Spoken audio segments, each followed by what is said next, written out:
Hey, what's going on, everybody? It's Dusty Tucker here. I had a request. I don't get them too often, so I'm going to go ahead and do it. I'm going to be loading the 4440 cartridge.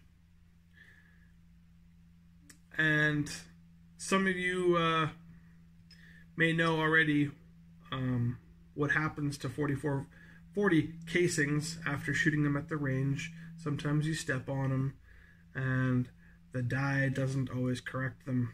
So there's a few extra things that you should get if you're going to load 4440. One is simply just a dowel. I think this is a 5/16 dowel. I would get one of those, and also get yourself a factory crimp die. It is almost required for the 4440 cartridge. If you want to put a crimp on it, if you're shooting it out of a revolver, you might be able to get away with this, but I would highly suggest getting a factory crimp die with your die set. This is what the actual cartridge looks like. For those of you who don't know, it has a slight taper, like a slight bottleneck on the top part of the cartridge. Therefore, it is a smaller cartridge than the 45 Colt, and you do need a slightly larger shell holder if you don't have one. I think Lee size 14 fits. It's for a Schofield, but I think it works as well for the 4440.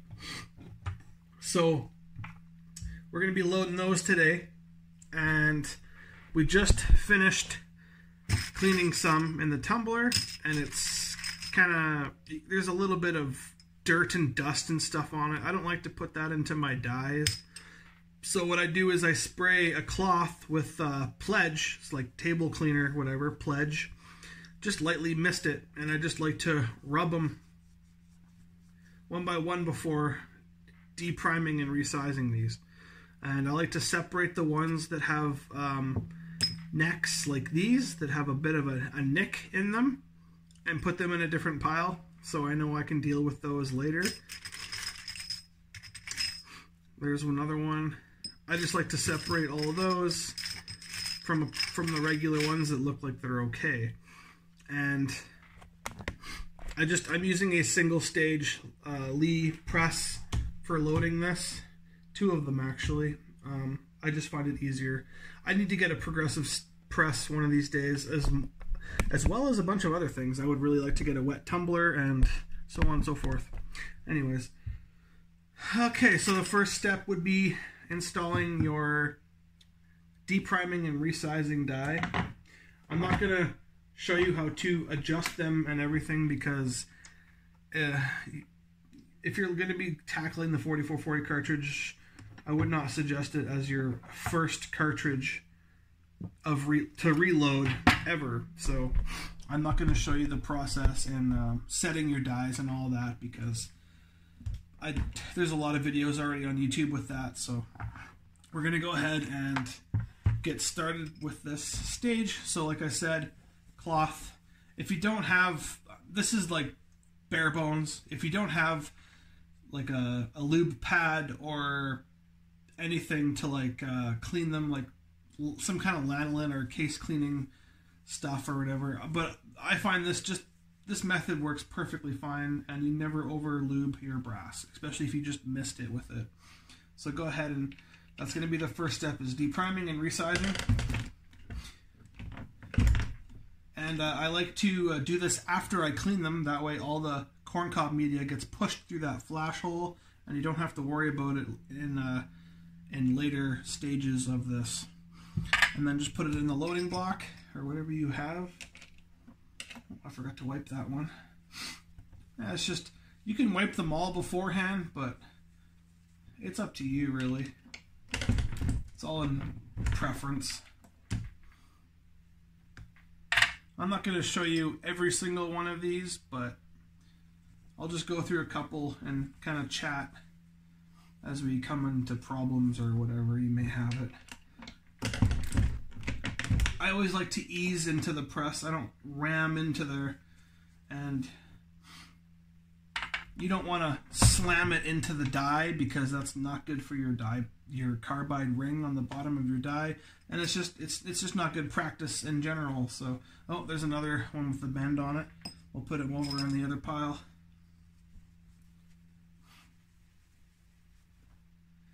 It doesn't need a lot of lube, just a little bit, and it resizes it. So I'll just do a couple more here, and then we'll go to the next step. These stainless ones can be a little bit more of a pain in the butt because they're stiffer. So just kind of go slower with those ones. If you don't, these ones I would suggest using lube for sure, because sometimes they'll get stuck in your die, and that's never fun. So yeah, I would just suggest lubing all of them anyways. Doesn't take very much lube to do the job. Okay, so the next step, we need to open the case mouth to accept the bullet. So we'll be there soon. Oh, I almost forgot. Before we go to the next stage here, we have to do something with these bent pieces of brass. Now, sometimes when you put them through the die, it actually just folds it in more, and it completely destroys the piece of brass. So before we go ahead and do that, let's take this dowel and put it inside like this, and then just simply pry out that bent part. So you just line it up with the die, or with the dowel, and just kind of bend it out with the piece of dowel. And then you can go ahead and run it in the deprimer resizer, and it should be good to go for the next stage. So yeah, like see that flat part there that I got bent on? Stick your dowel in there and just sort of straighten it out. It doesn't take much. Go ahead and send it through here. And there was only one more that I had, so we'll go ahead and just flatten him out.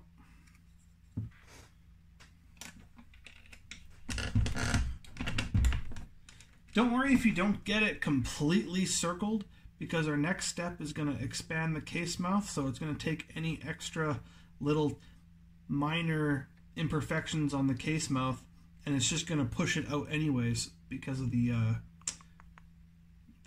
flare on the case head here.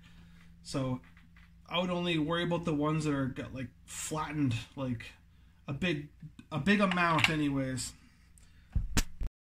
Okay, for the next step, you need to expand that case mouth so it'll accept the bullet. As of right now, nothing.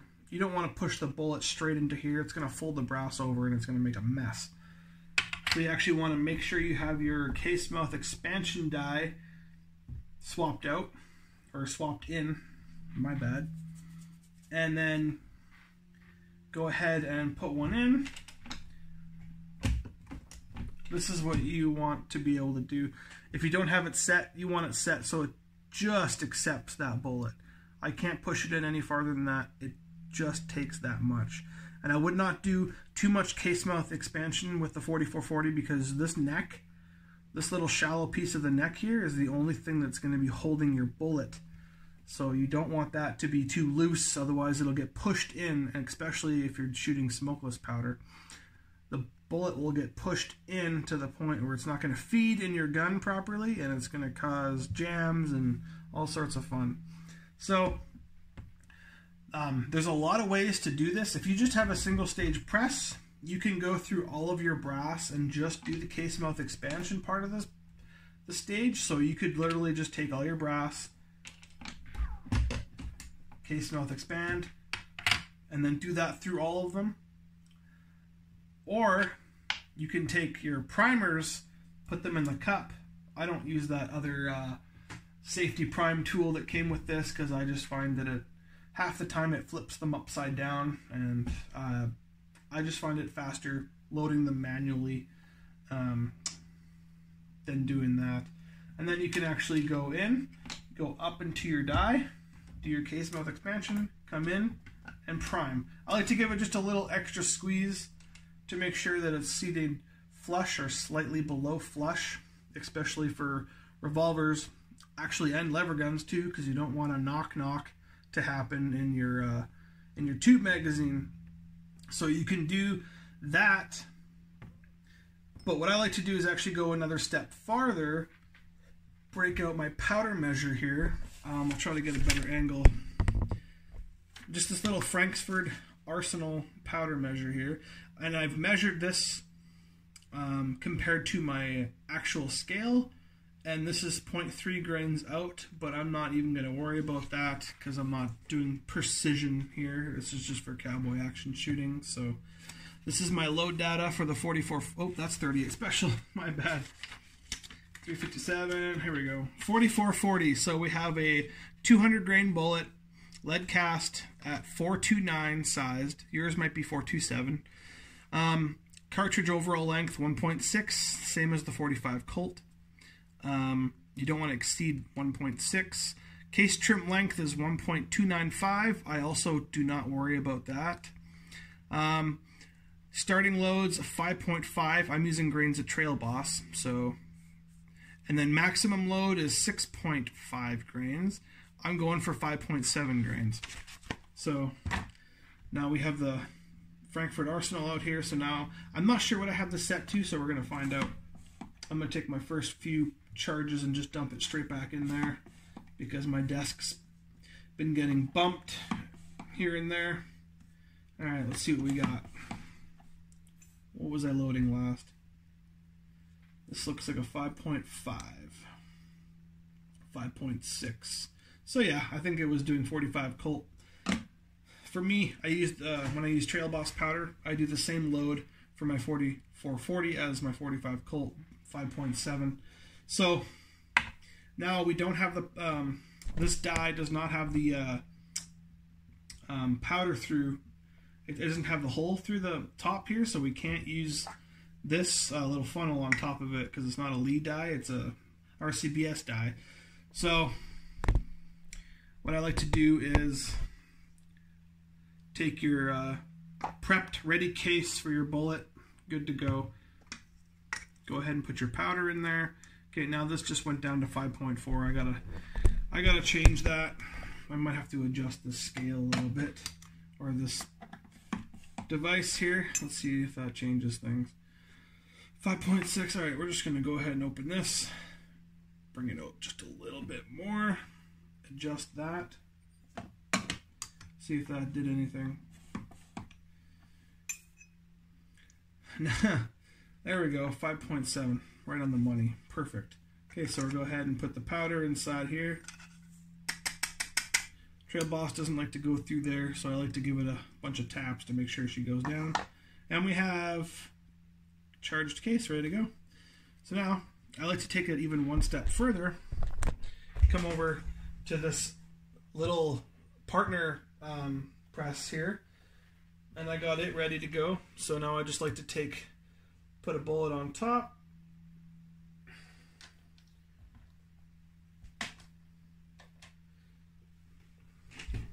seat it, and you'll notice that the lip sticks out a little bit.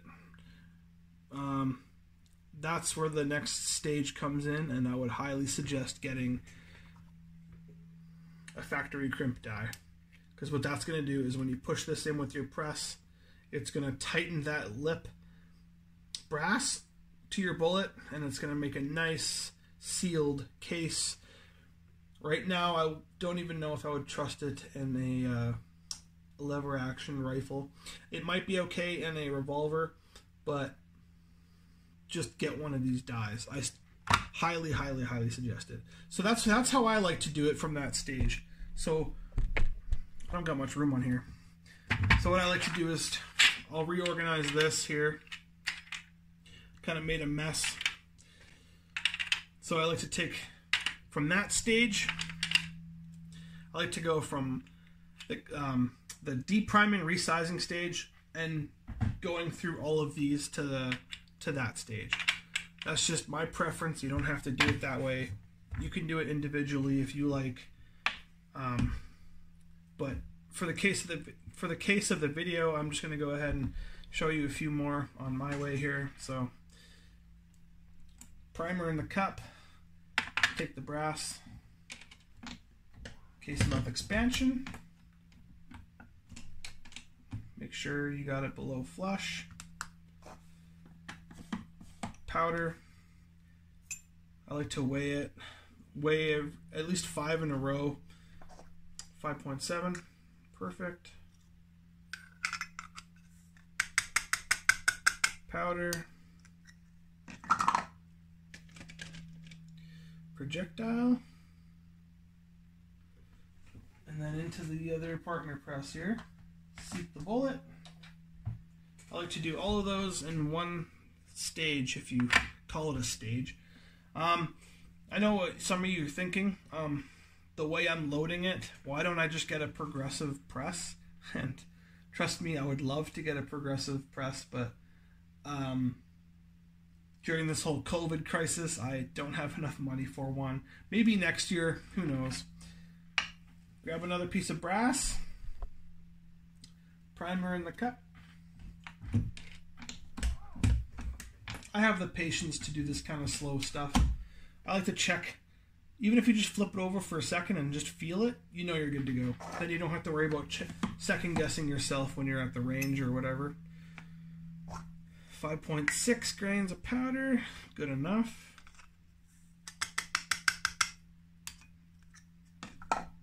Grab a bullet, the bullet on top, into the little partner press, send her home.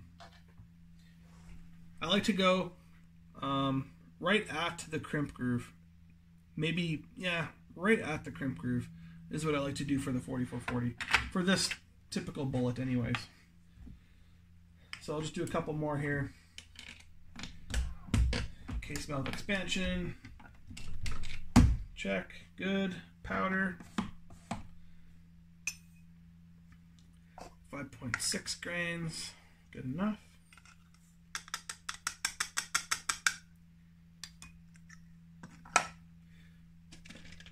This way, I find if you knock over your cases, you don't lose all your powder. And once you get going, you can actually go at a decent speed, you know? Like, you don't have to spend $700-800 on a progressive press. You can get going pretty quick when you're doing this. You can just watch a YouTube video once you get the hang of it, once you get better at it and whatnot. You can go at a decent speed. And this little partner press doesn't cost very much. There, we already got 5 ready to go. So the next step, there's only one step left, and that's to use that factory crimp die. So guess we'll do that next. Before we get to the next step, once again, I keep doing this. I apologize, but you can actually you can get going pretty quick with this 2 single stage. I just want to kind of give you a rough idea of how once you get comfortable and confident and everything like that, you can actually go pretty quick. Once everything is set,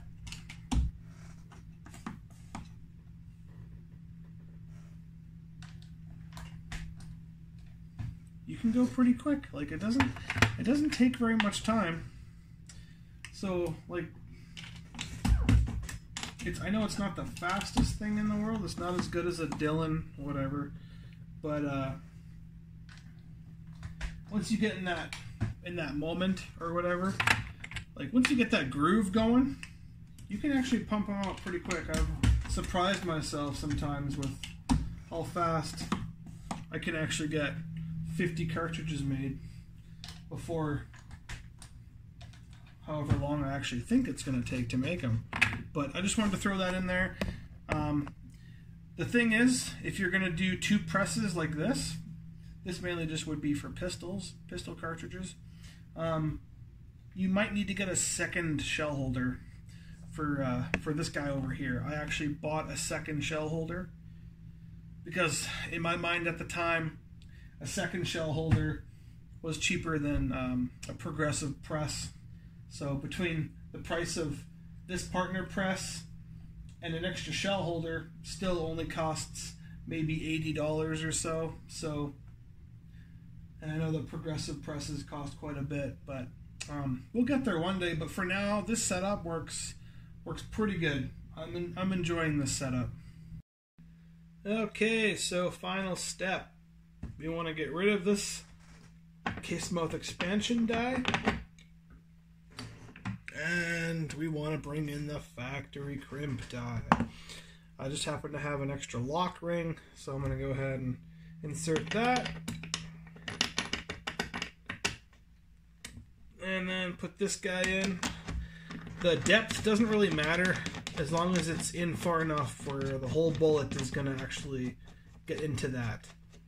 I just like to go in as far as I can. Right till that nut. Right there's good. So this step is really easy. You can see that it's got no crimp. The bullet's just kind of sitting there, and the brass edge is sticking out, lipping out a little bit. So what this is going to do is close that and crimp it. It doesn't take much pressure. And there we go. I just like to give it a little bit of a wipe after. That way I don't get gunk all over my loading gate for my rifle. And there we go. Got a nice crimp on the lead of that bullet. And that's why I would suggest getting one of these big time. Because the difference between an uncrimped or a crimped bullet and an uncrimped bullet is push-ins and jams, lower pressure, all sorts of things. Definitely invest in a factory crimp die. And it's all people might bitch about, oh, 4440s take so much longer to load and everything like that. But really, it's just as quick. It's just as easy as putting in another die, going to town. It does not take very long to do this part. Yes, it's an extra, but if you have a turret press with an extra slot for a die in it, you can incorporate this in with that, and you just have to go around one more spot. No big deal. I personally think it's not a pain in the butt to load. It's a rather easy cartridge to load. Think of it as a very short 4570 cartridge. Anyways, I hope you guys found this video useful in some way, shape, or form. And if anybody has any other requests, go ahead, send them. We'll see what I can do. Until next time, Dusty Tucker signing out. Just one more thing I'd like to add about the 4440 cartridge. I just got finished a cowboy action shoot where I brought both my 66 Yellow Boy in 4440 and my 73 and 45 Colt. A benefit to that extra step that it takes to load this cartridge, your action is, I want to say 90% cleaner. So the difference between I wish I could have taken pictures of my rifles when I finished my matches. The 73, 45 Colt, action dirty. 66 Yellow Boy and 4440, the action was actually really clean. I only had to use one oiled Q-tip in that action to clean it out compared to the 30, 40 plus disassembly, regreasing, and everything on the 73. So for that extra step that it takes to load this cartridge, worth it. Completely worth it. Just wanted to throw that in there.